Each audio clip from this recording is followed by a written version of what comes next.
Good morning! Victory May Kawayan, 10 a.m. Ayan, good morning. Alam niyo po, ayun, sige, thank you po sa suporta. Medyo kinabahan ako kasi wala akong mic, pero yung palakpak niyo nakaka-comfort. Parang Psalms 23, your clap gives comfort. Joke lang. Alam niyo po, masaya ako kasi bihira lang po ako na-assign sa 10 a.m. service. And madalas nasa likod kami ni Jello, nagka-camera. Tapos, totoo pala yung sabi-sabi kasi sabi sa akin, mga gwapo daw sa magaganda yung mga taga 10 a.m. Dahil nasa likod lang ako, parang iniisip ko, ay hindi, siguro mga talikogenic lang sila. Pero ngayon nakikita ko na kayo ng harap-harapan. Totoo nga, totoo. Lalo na si Kuya Erwin, saka si Kuya June kanina. Sila yung ka-partner ko sa sa Discipleship Sunday. Grabe si Kuya Erwin, na-miss ko tuloy long hair ko. Lakas ng dating. Tapos si Kuya June, nagtanggal ng naka-face mask. Pagtanggal, grabe, gwapo talaga. So, ayan, totoo nga, gwapo at magaganda po kayong lahat. And ganun tayo every Sunday, di ba? Every Sunday, we try to dress up nicely. Ako, nag-jacket ako kahit mainit, tinitiis ko para sa inyo kasi nahihiya ako mga gwapo daw, saka magaganda. Pag 12 a.m., nagti-t-shirt lang po ako doon, pero special kayo, kaya naka-jacket ako. Pag Sunday, di ba, we try to dress up so nicely. Yung iba pa nga, di ba, tawag dito, Sunday car. Sino dito may Sunday car? Grabe. Sana all may Sunday car. Yun may pang-araw-araw ka, pero kapag Sunday, doon mo ilalabas yung lahat ng the best mo, di ba? And we do that. We do that as people. We try to present ourselves as presentable. We try to dress up nicely. We try to decorate ourselves. Hindi lang tuwing Sunday, but in our personal lives, di ba? We want a good career. We want a good house, a nice house. And somehow, maganda naman lahat yun, but somehow, we are being fixated. Ayan. We are being fixated on what the world will tell us. Alright, sa social media natin, di ba, kinakraft natin mabuti yung mga highlights natin, yung mga reels natin. Kunwari may kinain kang masarap, nagpunta kayo sa fancy restaurant, di ba? Bago mo isubo, pipicturean mo muna, story mo muna, i-reels mo muna, or highlights mo. Kasi bakit? Syempre, maganda yun Pag nilagay mo sa social media, di naman natin ilalagay sa social media yung wala kayong makain sa bahay, walang niluto, tapos nagbukas ka na lang ng sardinas, tapos pipicturean mo, tapos sabihin mo, kakaptionan mo ng blessed, di ba? Hindi mo gagawin yun. Ang gagawin mo, yung magaganda. Kapag nagbakasyon ka, by the way, kaya wala po ngayon si Pastor Eric kasi to celebrate, nagkakaroon sila ng family time ngayon, silang buong angkan. So, they are somewhere, nagbabakasyon sila. Hindi ko alam ba't hindi, nag-post ba si Pastor Eric? Parang hindi, no? So, hindi siya ganito kasi filled with hope na siya So, pero tayo, di ba, kapag may napuntahan naman tayong maganda, yun yung ipopost natin. Pero kapag nag-commute kayo everyday, yung nasa tricycle ka, tapos nakapatong yung paa mo dun sa bakal, tapos sabihin ni Kuya, uy, wag mo ipatong yan. Di ba, hindi mo yun ipopost Kasi, we wanna brand ourselves. We wanna decorate ourselves with things like this. And they say that this generation is the me generation. They say that this generation is the selfie generation. And pati yung mga keywords na naalala natin palagi, iPhone, iPad, di ba? Lahat yon it's geared up to shape us into thinking that this world is about us. That this world is about improving yourself. That it's about getting the best career, or it's about having the highest level ng bank account natin. The world tells us that this is what we need. Social media. Diba? Sino dito nakaka-relate? Hindi mo na kailangan itaas yung kamay mo. Pero sino dito yung nakikita mo yung mga kabatch mo nung high school or college, tapos may isip mo, dati uhugin lang to. Bakit ngayon ang ganda ng pamilya niya?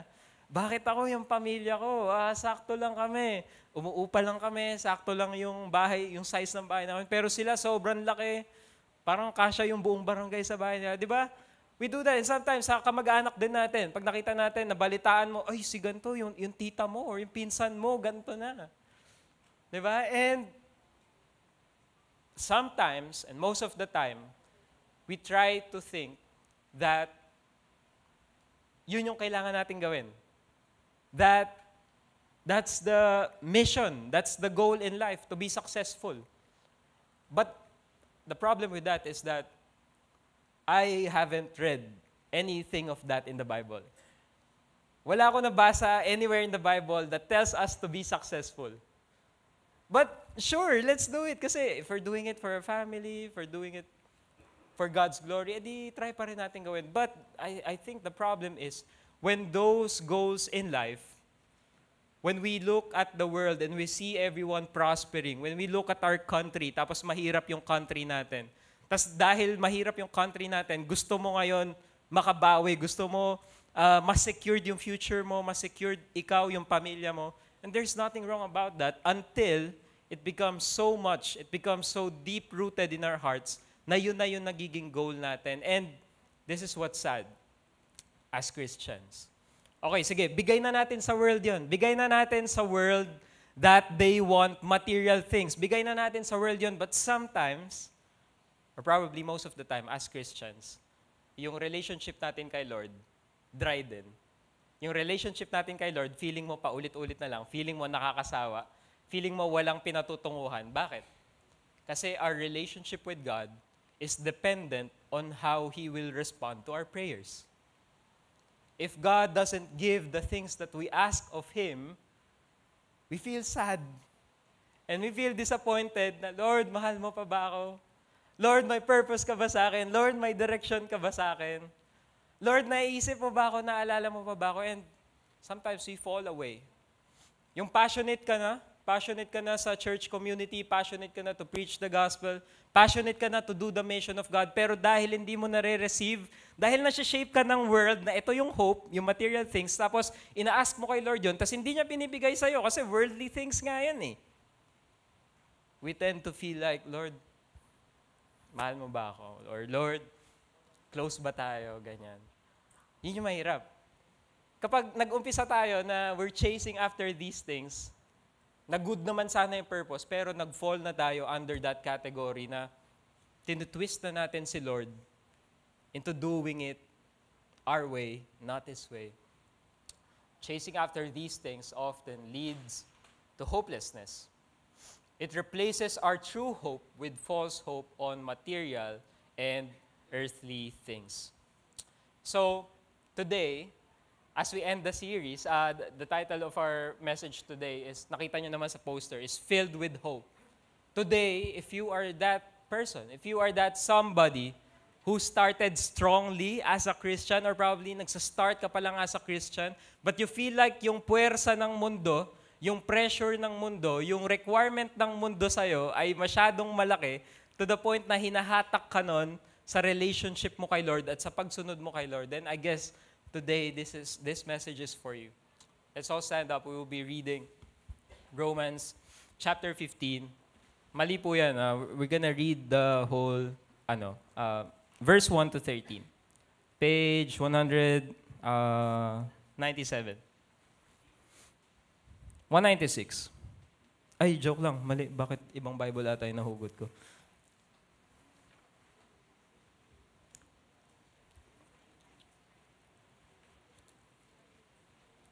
Sorry, anong page po kung nandun na kayo? Ayun, 555. 2 na. Okay na bro.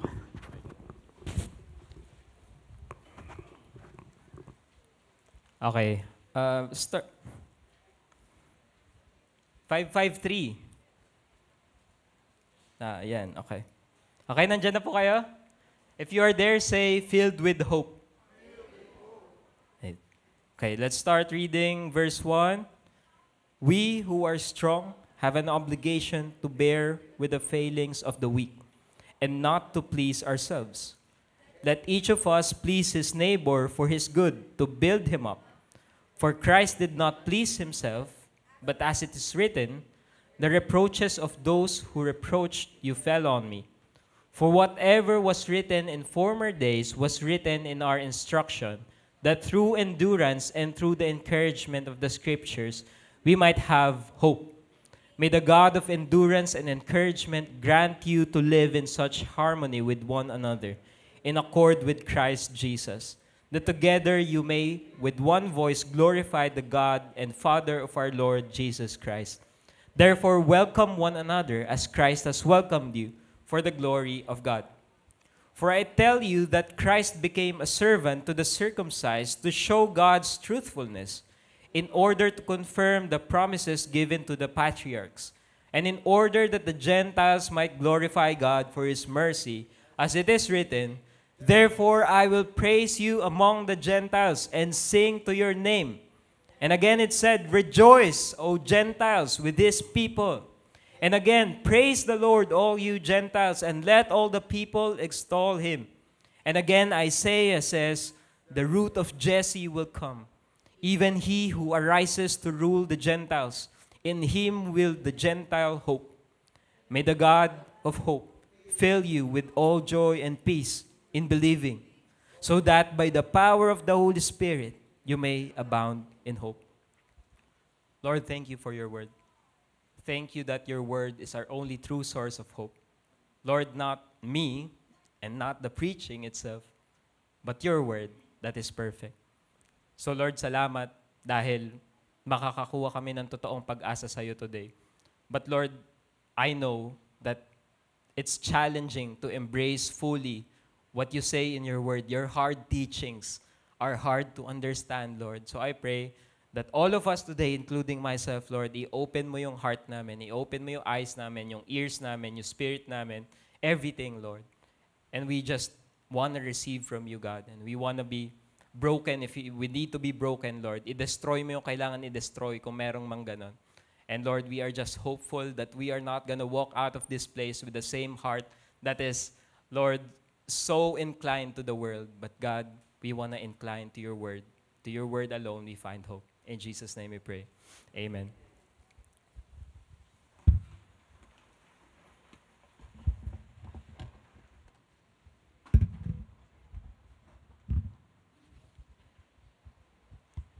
Sorry, marami tayong aberya today, but we keep going on.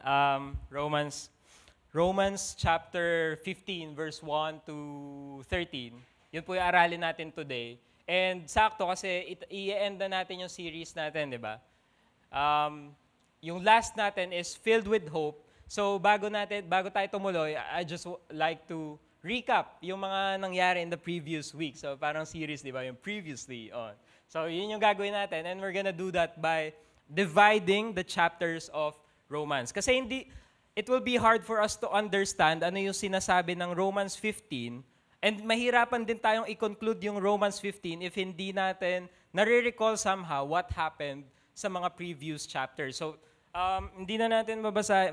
Gusto nyo picturean nyo kasi magagamit nyo po yan kapag nag-study kayo nag-quiet time, napadpad kayo sa Romans para mag-quiet time.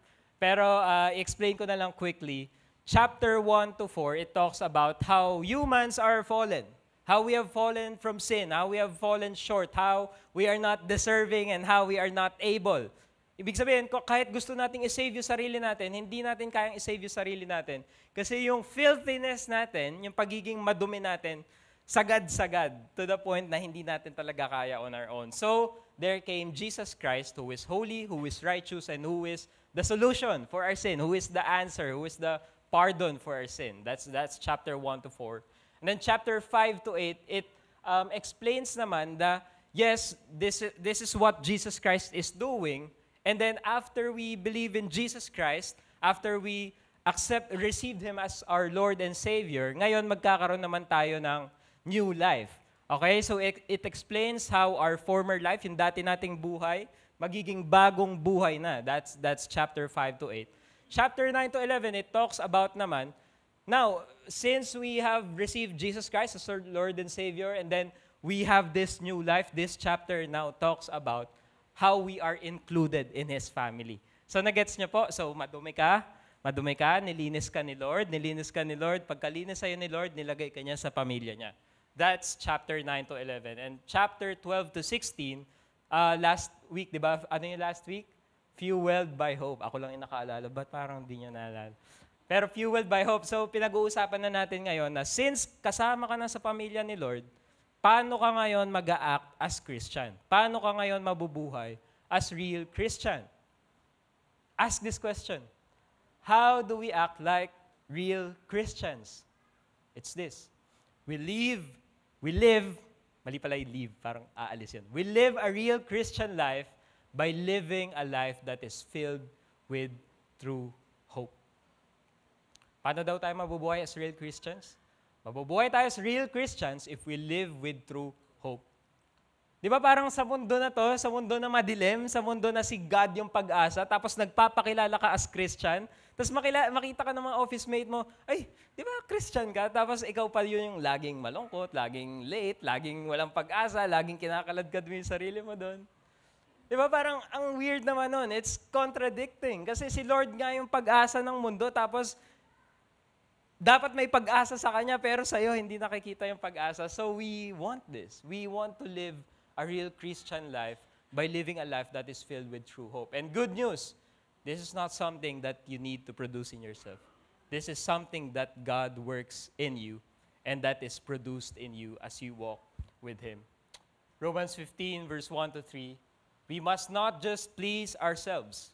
We should help others to do what is right and build them up in the Lord, for even Christ didn't live to please Himself. Number one, first thing that I want to show you is a life filled with hope is a life lived like Christ's. A life lived with hope is a life lived like Christ's. Nung sinasabi ni Paul tong message na to the Romans, he was telling them na, guys, if you're living a hopeless life, it probably is because you're not living a life that Jesus did. Kasi si Jesus, imagine niyo nga po yung buhay na ginawa ni Jesus. Hari siya yung pinakamataas sa lahat, komportable siya sa heaven, siya yung masusunod, siya yung everything. Tapos pumunta siya dito sa earth. Sobrang lowly niya. Sobrang humble niya. Pinanganak siya sa sabsaban. And still, He lived a life filled with hope. Isipin niyo nga po yun, di ba? Parang nakakahiya naman kay Lord. Nakakahiya naman kay Lord na dating hari, naging servant, naguhugas ng paa ng mga disciples. Ako, sobrang mareklamo ko. Ako personally po, masyado ako mareklamo. Nakakahiya naman kay Lord na itong state ko lang na to, nagre-reklamo na ako na hopeless ako. Si Lord nga. Right? And think about this. I want to ask this question. Who among you are Christians? Kung Christian ka, can you raise your hand? Are you a Christian? Sino dito yung Christian? Raise your hand. Okay, raise your hand. Parang lahat naman tayo Christian, di ba? Ano po yung root word ng Christian? Christ. That name of Christ, kapag binanggit natin yung name of Christ, it has the capacity to cast out demons. The name of Christ has the power to heal the sick. Not just heal the sick, but actually, what? Revive the dead. The name of Christ is capable of putting sin to death. Death has lost its effect in the name of Christ. And you are a bearer of that name. Guys, what a privilege. Christian is not a title. Christianity is not a title. It's your identity. So first kind of hope that Paul wants to tell us, and God wants to tell us to you, Victory May Kawayan, today, first kind of hope is that your identity is in Christ. Na kung ano man yung nararanasan mo dito sa mundo, kung hindi ka man pumasa sa school na gusto mong pumasa ka, kung hindi ka ma-promote, ikaw yung kulelat sa lahat ng mga bagay. Ikaw yung black sheep ng pamilya. Guess what? That's not who you are. If you have received Jesus Christ, you are a Christian and your name is anchored sa name ni Jesus Christ. His holiness, His righteousness is upon you, is imputed on you. This is our identity. We are Christians. Maka-Jesus. Sabihin nyo nga po yun, maka-Jesus. Hindi wag ko na sabihin yung baka may issue tayo. This is our new identity. Our identity is that we don't just please ourselves. Ano daw po yung identity natin? Ang identity natin ay Kristiyano tayo na nabubuhay parang si Kristo. At paano daw nabubuhay si Kristo? Nabuhay si Kristo para hindi i-please yung sarili niya, pero i-please yung ibang tao. Now, why does this should make sense sa atin? It's because when we live this life on earth, Na gusto natin pagsilbihan yung sarili natin, gusto natin iangat yung estado ng buhay natin, gusto natin yumaman, gusto natin ng coaching to, gusto natin ma-promote, gusto natin makapasok sa school na to para maging cool tayo. Kapag ganun klase ng buhay na meron tayo, we're just chasing a loose end. We're chasing something that will never end. We are chasing something that is a trap. And it leaves us hopeless. If we live to please ourselves, but if we live to please others, like Jesus Christ did, why do you think Jesus Christ was able to do that? Because He is secured. He is secured in His identity na anak siya ng Diyos. Na anak siya ni God the Father. That He is a royalty. That there is a promise waiting for Him. And ganun ka din ngayon. So parang pag inisip mo, paano daw tayo magkakaroon ng hope? Paano daw tayo matuturn from hopelessness to filled with hope? Di ba parang paradox? Sabi ni Paul, paano ka magiging filled with hope? Sabi niya, unahin mo yung iba kaysa sa sarili mo.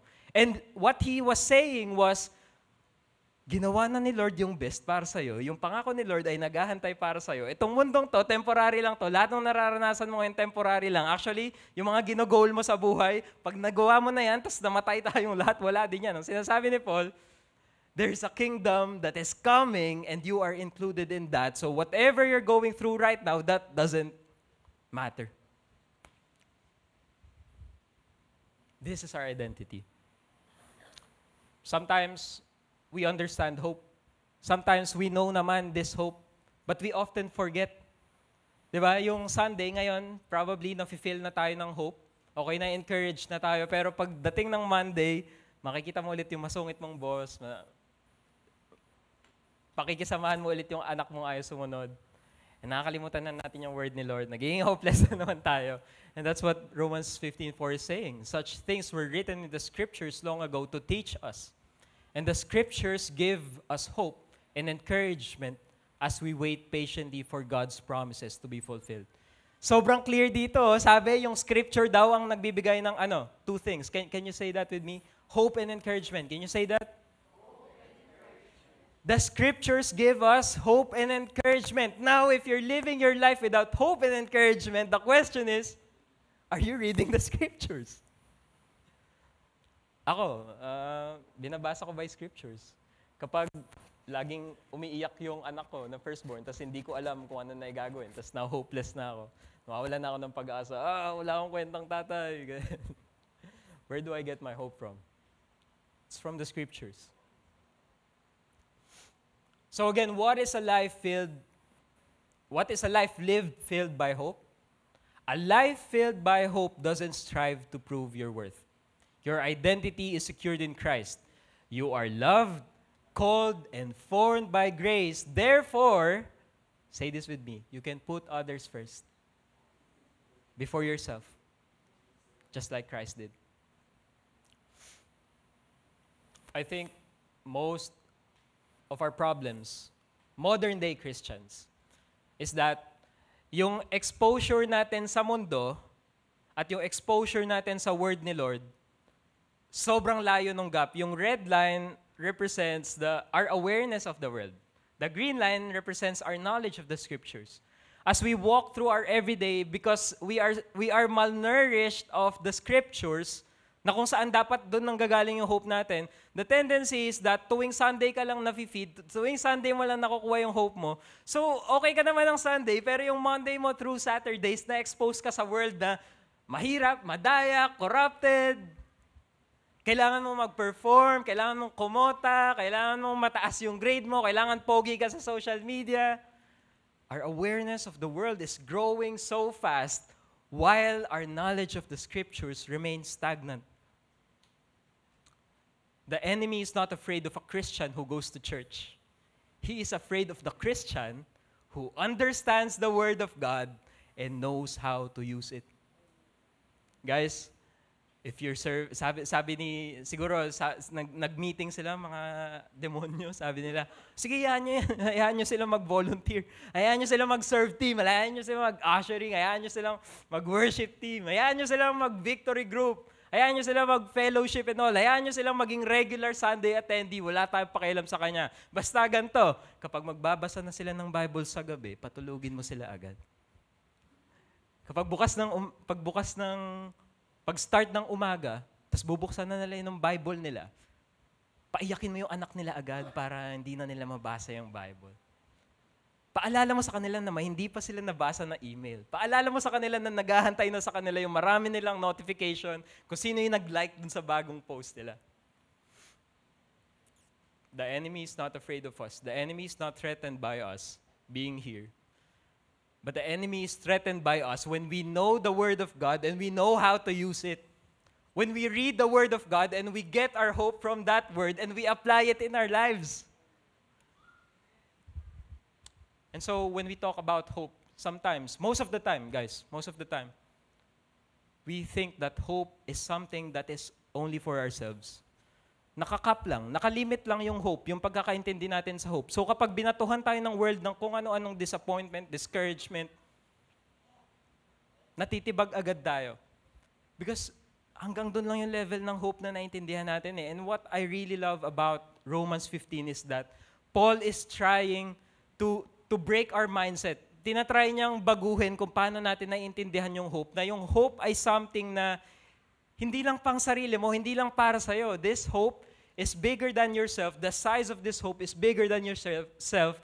It actually includes everyone. In Romans 15 verse 9, He also came so that the Gentiles might give glory to God for His mercies to them. That is what the psalmist meant when he wrote, "For this I will praise you among the Gentiles. I will sing praises to your name." Guys, once you are not included, once we are lost, but now you belong. And now you are called to pass it on. When we think about the love of God for the world, does it make you kilig?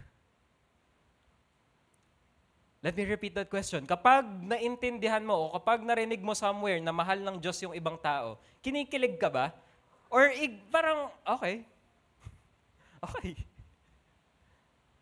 Pero kapag sinabi ni Lord, anak, mahal kita. Parang yung point number 1 kanina, di ba? Anak, you are called. Anak, you are secured. Anak, you are being formed by grace. Di ba?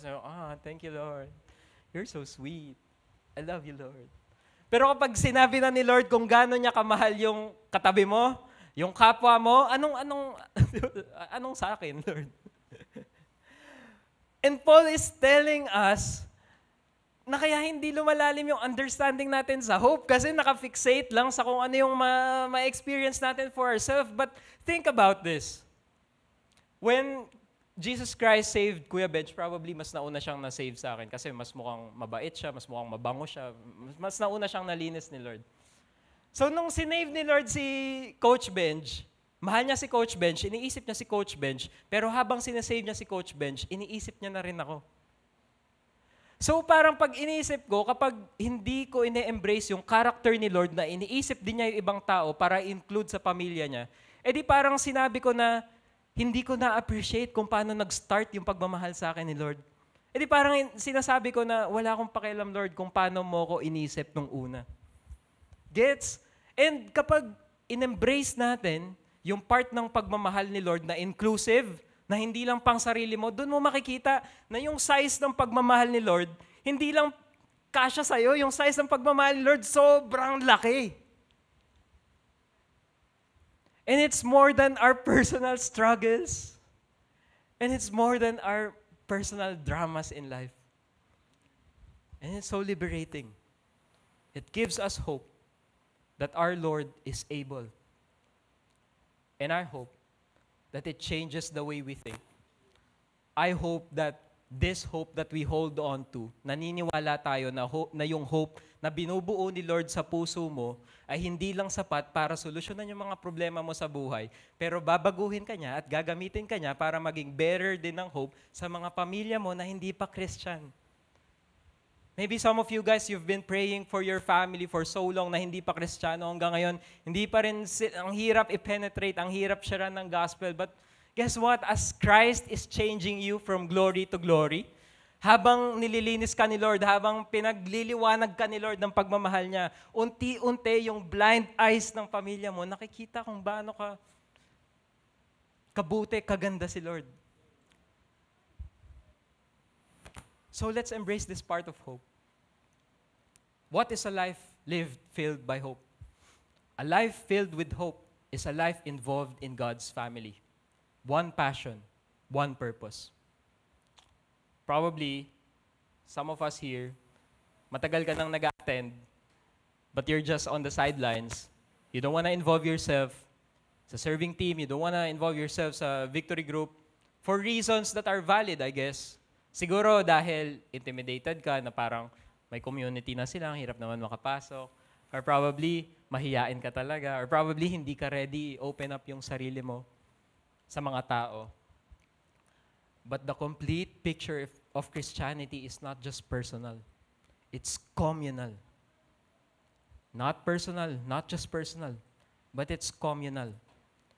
And we will start to deepen our understanding. We will start to deepen the meaning of that hope that God gives when we involve ourselves in what God is doing in this church family. So I pray, I hope, guys, if naghihintay ka ng sign kung kailan ka magpapaka-involve sa victory group, today is that. I pray that God, the source of hope, will fill you completely with joy and peace because you trust Him. Then you will overflow with confident hope through the power of the Holy Spirit. As we close the series, we don't want it to just be another series, but we want this hope to be cemented sa heart natin. Ang gusto natin, hindi lang natin na narinig yung preaching, hindi lang natin na take down na notes, pero ang gusto natin yung klase ng hope na to ay nasemento na sa puso natin, na kahit anong gawin ng enemy, nakatatak na sa'yo yung klaseng hope na to. And what kind of hope is this hope? This hope is overflowing. Hope is not for personal comfort alone. It's meant to overflow, influencing the world around us. Think about this. Before, we used to squeeze ourselves in our daily lives, di ba? Pinipiga mo yung sarili mo, pigang-piga yung sarili mo, na pumasok sa trabaho, gawin yung mga gawaing bahay, nawawalan ka na ng purpose, nawawalan ka na ng direction, or probably nagsasawa ka na kasi routinary na yung ginagawa mo. That's the kind of hope, that's the kind of courage that is happening when it's not founded kay Lord. Pero kapag yung hope natin ay founded kay Lord, it's said here that it's overflowing. Say that with me, overflowing. Nagfo-flow lang out of you. Na hindi mo kailangan pilitin yung sarili mo, hindi mo kailangan mag-positive thinking every day, hindi mo kailangan i-manifest ang i-manifest. Tapos tumingin sa salamin. Ano yung sinasabi yung kapag nakatingin sa salamin yung, you are great, you are a champion. Hindi ka gaganon na. Sobrang cringe kasi nun eh. Ay, sorry kapag may sorry. This kind of hope is overflowing. And this kind of hope is confident. We do not hope from the world. We do hope for the world. Explain ko yun. Hindi tayo nag-hope from this world, na yung world na to ay payayamanin tayo or magiging successful yung business natin or makakapag-aral tayo sa sobrang gagandang mga school. I'm not saying God will not do that in our lives. What I'm saying, we should not anchor our hope in that. Hindi yung hope natin is fixated lang sa kung gaano karaming kliyente yung ipapasok ni Lord sa atin. Pero yung hope natin, hindi founded sa what the world can give us, but our hope is founded in the hope that we know that we will share Jesus to the world. We hope for this world. We do not hope from this world. Hindi naman tayo taga dito sa world eh. Tayong mga Kristiyano, hindi naman tayo taga rito eh. So pumunta tayo dito as aliens na parang gusto natin silang sakupin, bumaba tayo sa parang UFO, ang weird na, naging sci-fi na. But we are aliens here, and we are to give hope in this world. We are not to get hope in this world, from this world. We are meant to give hope in this world. And that hope is confident. Why can you give that hope? It's because that hope is confident. It's like, di ba, kapag yung hope mo hindi confident, parang nag-issue ka ng cheque, pero wala pa yung amount na yun sa bangko mo. Nag-issue ka ng check, tapos sabi mo sa kanya, o sa ano mo na yan kunin na, sa after 7 days kasi may hinihintay pa akong papasok na pera. So may hope ka ngayon na mababayaran mo yung tao na babayaran mo, but at the same time, hindi mo sure kung magkakaroon talaga ng pera yon. Bago niya kunin on that day, check mo muna yung bangko mo kasi baka tumalbog, di ba? But this kind of hope is confident. Why is it confident? Why is it confident? It is confident because it's through the power of the Holy Spirit. Ano ba yung kayang gawin ng Holy Spirit? Simple lang naman. Kaya niya lang naman i-resurrect si Jesus Christ from the dead. Simple lang naman yung kayang gawin ni Holy Spirit. Kaya niya lang naman baguhin yung puso natin na madumi into something malinis. Simple lang naman yung kayang gawin ni Holy Spirit. Kaya niya lang naman i-empower yung mga Kristiyano na feeling natin powerless tayo pero may influence pala tayo sa world. There's a story, I can't remember kung si Bishop Manny Carlos or si Dr. June Escosar. While he was teaching dun sa klase namin, he was telling this story na umattend siya ng isang fancy dinner. Magarbo. Hindi yan yung event.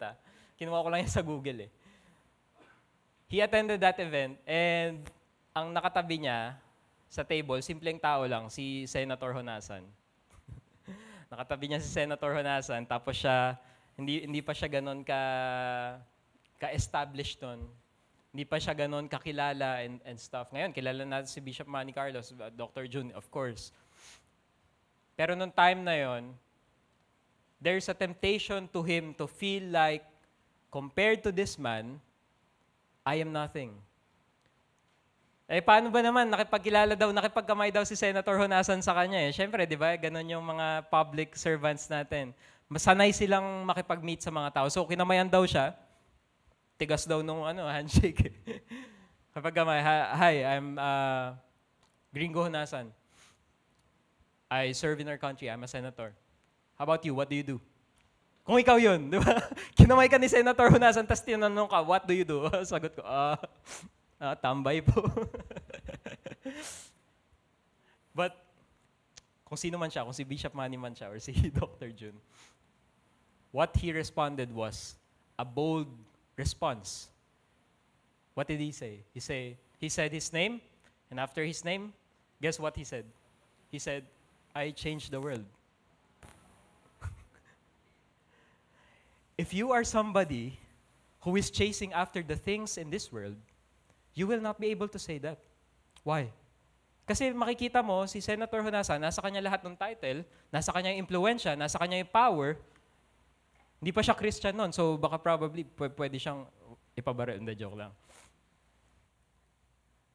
Compared to that guy, he was nothing. But because of the confident hope through the power of the Holy Spirit, he was able to say, this is my name, and I changed the world. Imagine that. That person, nagsusulat ng batas, may posisyon sa bansa, and who are you? Who was that guy to say that he changes the world? Where is that coming from? It's from a confident hope. It's from a hope that is overflowing and that is confident. If you ask me, kung tatanungin niyo po ako, paano tayo magkakaroon ng confident hope at overflowing na hope, this is the answer. The hope that we should hold on to is the hope that assures our identity. This hope includes us in God's family. This hope gives us purpose. This hope sends us out to the mission. Wherever you are right now, ano man yung position mo, sa company mo, ano man klaseng estudyante ka, siguro housemaker ka, you're a wife staying at home. No matter what you're doing in your life, God sent you there to a mission. And yung mission mo, hindi simpleng mission lang. Hindi yan simpleng utos lang ng boss mo na hindi mo magets bakit inutos sa'yo yun. Yung mission na ginagawa mo is yung mission ni Lord na baguhin yung mundo, yung mission ng pinakamakapangyarihang being sa buong mundo, sa buong galaxy, to change the world. And that's what you hold on to. That is your hope. Your hope is that you are identified as a Christian. You belong in His family. And because you are in that family, you share the same passion and the same purpose to go out there to do this specific mission. So guys, kaya ako sinasabi kanina na if we do not understand what true hope is, mas mabilis natin, mas marami tayong may encounter sa world na malulunod tayo or kakainin tayo dahil ang bagal nung pag-understand natin kung ano talaga yung hope, ano talaga yung sinasabi ng Scripture. But if we open up our hearts today, accept that this life is meant to deny yourself, take up your cross, and follow Jesus, go out there and do His mission, that is the hope that you're holding on to, that He will come back someday, He will restore everything in this world, and you will meet Him face to face and He will tell you, because you did your mission sa clinic, sa school, sa house nyo, sa family nyo, because you did your mission, after everything was restored, God will meet you face to face and He will say to you, well done, my good and faithful servant. Then what is that? What are our anxiety in this world? What is that promotion? What is that car? What is that house? What is that achievement compared to your King telling you, well done, my good and faithful servant?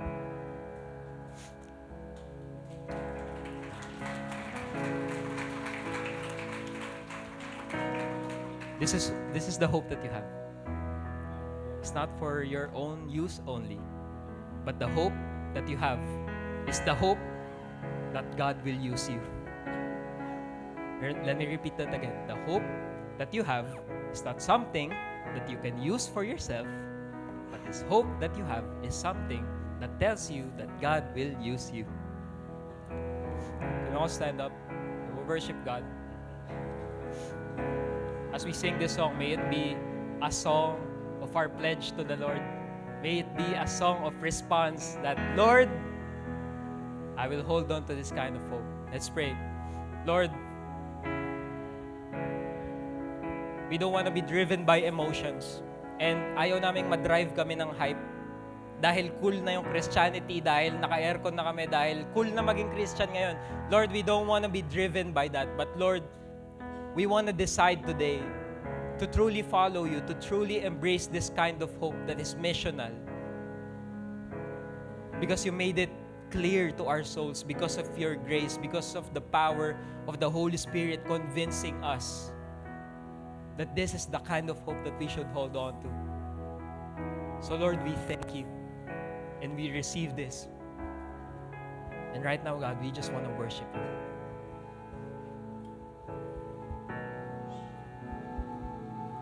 Lord, have your way.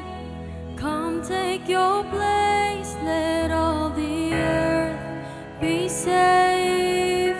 Your kingdom reigns. Now every heart will sing your praise. Will be your hands and feet. We're called by your grace. The world will know your name. Jesus, you reign. So every heart will sing your praise. You lift us up and free us from our burden. Your love, it binds up every broken heart. No hope will rise and know that you created. 'Cause you are here, the God of hope.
Lord, this is our response.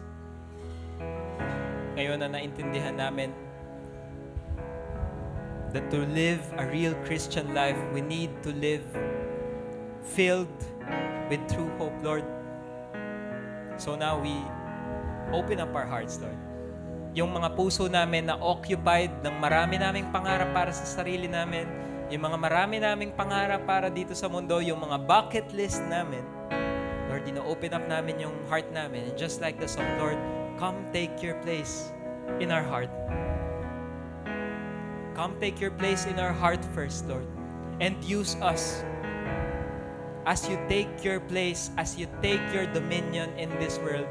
Lord, we will obey. And we will not delay, Lord. We will obey and we will not delay. Because we are being filled with this true hope through the power of the Holy Spirit. Thank you, Holy Spirit. The way you talk to us, the way you change us, is far beyond what this world can do. And thank you that today, there are hearts na nag-harden na ng matagal na, Lord. But today, it's being broken, it's being formed again. And it's only because of you. So Lord, I pray, we pray, Lord, as a church, that may this hope be cemented in our hearts, Lord. That our hope doesn't come from this world, but our hope is for this world. Our hope, Lord, is that we have a purpose. Our hope is that you will use us, Lord. And Lord, what a privilege to be called a Christian. What a privilege, Lord, to carry your name. Lord, this is our banner. Jesus Christ. Sa unahan ng mga pangalan namin, Lord. Sa unahan ng mga trabaho namin, sa unahan ng pag-aaral namin, sa unahan ng mga pangarap namin, sa unahan ng mga ipon namin, Lord, sa unahan ng lahat ng mga pinapursue namin sa mundong to, yung banner na nakaharap, Lord, is Jesus Christ. So thank you, God.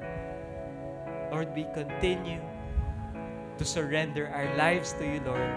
Change us, Lord, in our everyday. Lord, we want to walk with you. We want to welcome you more and more into our lives. Thank you, God. In Jesus' name we pray. Amen. And amen.